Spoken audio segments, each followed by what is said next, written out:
Madam, आपका order. नव्या बहन तू? जी भैया, कौन?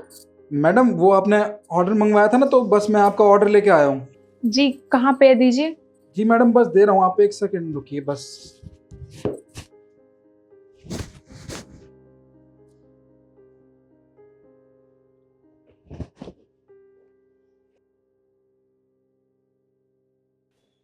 ये लीजिए मैडम ऑर्डर। जी, पेमेंट तो ऑनलाइन हो गई होगी। जी हाँ मैम, पेमेंट ऑनलाइन होगी। ठीक है। सुनिए मैडम, वो क्या है ना कि मुझे और भी जगह डिलीवरी देने जाना है, पर मेरे फ़ोन की बैटरी ना ख़त्म होने वाली है। अगर आप बुरा ना माने तो क्या मैं आपके घर में फ़ोन चार्ज कर सकता हूँ? बस थोड़ी देर की बात है। भैया, अगर ज़्यादा ज़रूरी है तो आप कर लीजिए, कोई बात नहीं। आइए।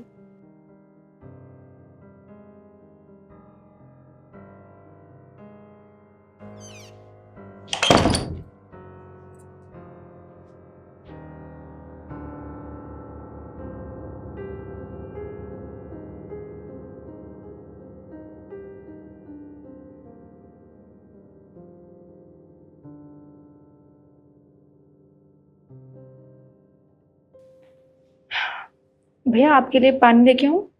नहीं, कोई ज़रूरत नहीं है, थैंक यू। वैसे, अगर आप बुरा ना माने तो एक बात पूछूं? जी पूछिए। वो क्या है ना, बाहर बहुत गर्मी हो रही है और आपने अपना ये मुंह बांध रखा है, इतनी गर्मी में क्यों? वो क्या है ना, आप तो जानती हैं, हमारा काम तो पूरे दिन डिलीवरी करना होता है, बाहर धूप हो या बरसात। तो बस धूल मिट्टी धूप से बचने के लिए ना मैंने ये रुमाल पहन रखा है। चलिए, ये तो अच्छी बात है।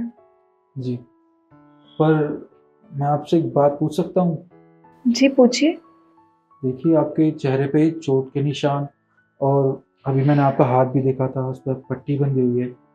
ये चोट कैसे लगी आपको? वो वो मैं काम करते वक्त ना मेरा पैर स्लिप हो गया था, तो बस चोट लग गई। देखिए, आप झूठ बोल रही हैं, मुझे पता है अच्छे से।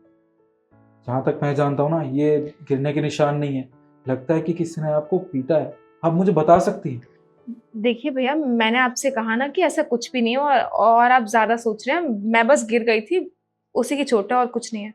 देखिए, आप घबराइए मत, मुझे अपना भाई समझिए। देखिए, आप मुझे बता सकती हैं, कुछ भी बात है तो प्लीज़ बताइए, आखिरकार आपके साथ हुआ क्या?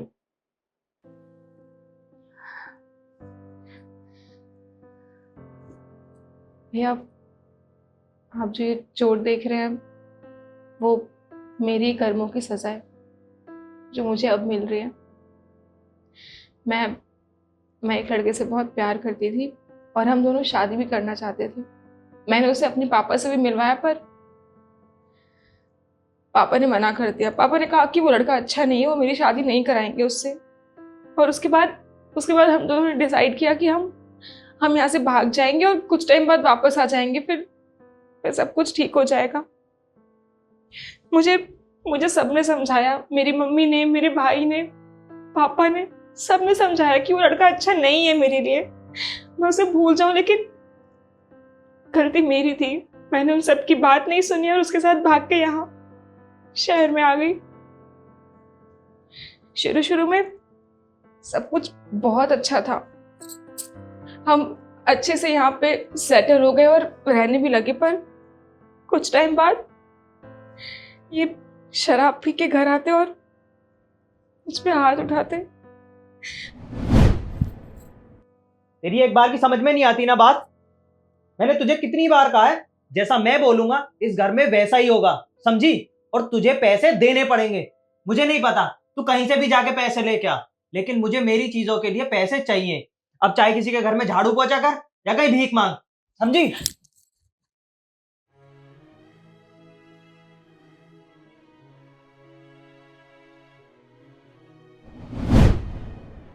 मैंने मैंने कोशिश की कि मैं इन्हें समझाऊं, इनसे पूछूं कि ये सब क्या है, पर ये मुझे हमेशा यही बोलते हैं कि तुझे नहीं रहना तो तू जा यहाँ से।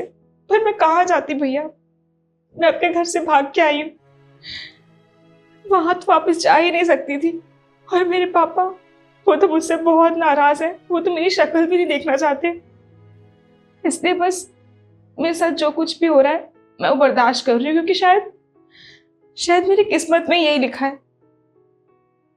क्या आपके साथ इतना कुछ होता रहा और आपने एक बार भी अपने घर वालों को बताना जरूरी नहीं समझा?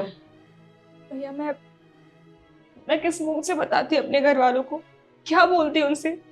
जिस लड़के के लिए इतनी लड़ाई करके मैं उसके साथ भाग के यहाँ पे आई, जिससे मैं प्यार करने के बड़े बड़े दावे करती थी, उसने उसने मेरा ये हाल कर दिया। और वैसे भी मेरे यहाँ आने के बाद पापा की कितनी बेइज्जती हुई होगी। पता नहीं मम्मी ठीक भी होंगे कि नहीं, मुझे तो कुछ पता भी नहीं है। मैं किस मुंह से उनसे फोन पे बात करती, किस मुंह से कहती कि मुझे यहाँ पे आए और यहाँ से ले जाए। देखिए, आपको ऐसा नहीं करना चाहिए था। अगर आपको कोई भी तकलीफ हुई थी तो आपको अपने घर वालों को बताना चाहिए था। देखिए, बच्चे चाहे कितनी बड़ी गलती क्यों ना कर लें, पर माँ बाप उन्हें हमेशा माफ कर देते हैं, आज नहीं तो कल। देखिए, आप मेरी बात मानिए, आप एक काम कीजिए, आप अपने घर वालों को फोन लगाइए। नहीं भैया, मैं उन्हें फोन नहीं कर सकती। वो वैसे ही मेरी वजह से बहुत परेशान होंगे, मैं उन्हें और परेशान नहीं कर सकती। और पापा तो मेरा फोन भी नहीं उठाएंगे। क्या? देखिए, मैं आपके भाई की तरह हूँ। आप एक काम कीजिए, आप ना अपने घर वालों को फोन लगाइए। मुझे अच्छे से पता है वो आपको माफ कर देंगे और यहाँ से जरूर ले जाएंगे। प्लीज। भैया मुझे पता है कि वो मेरा फोन नहीं उठाएंगे, पर आप इतना बोल रहे हो तो मैं एक बार कोशिश करके देखती हूँ।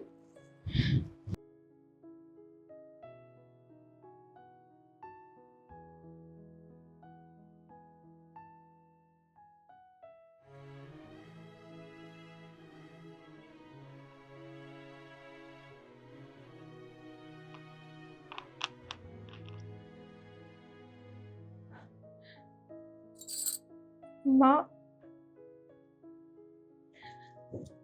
माँ, मैं नव्या बोल रही हूँ।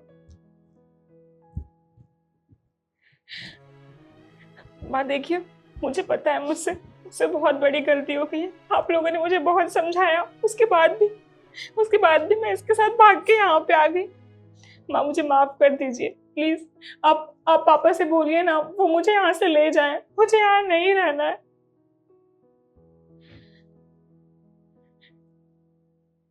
जी माँ, मैं आपको अभी एड्रेस सेंड कर रही हूँ। आप प्लीज जल्दी से भेज दीजिए पापा को। जी।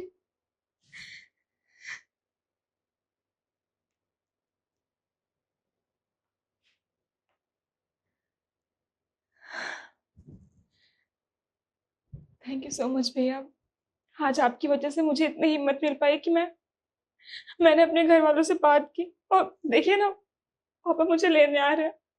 आपने सही कहा था कि माँ बाप अपने बच्चों को माफ कर देते हैं।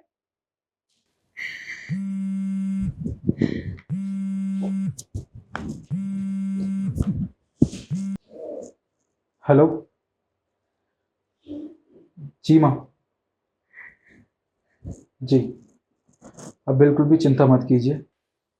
मैं अपनी बहन को कुछ नहीं होने दूंगा और उसे आज ही घर लेके आऊंगा।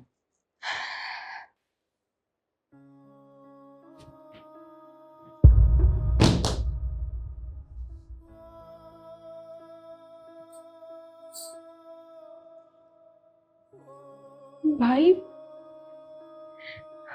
भाई, कैस कैसे हो आप? आप ठीक तो हो? और माँ माँ कैसी है?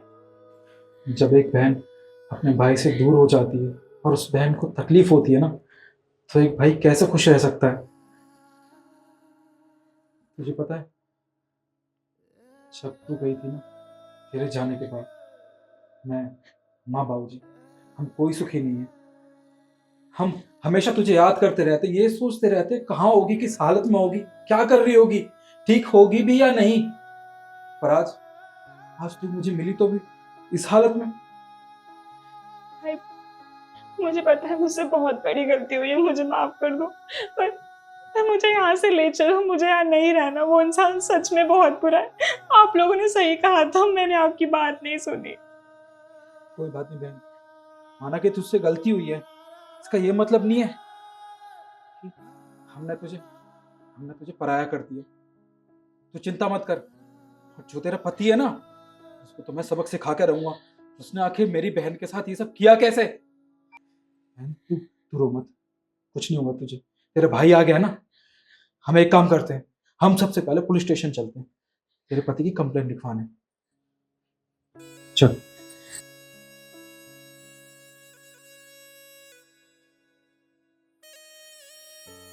बहन,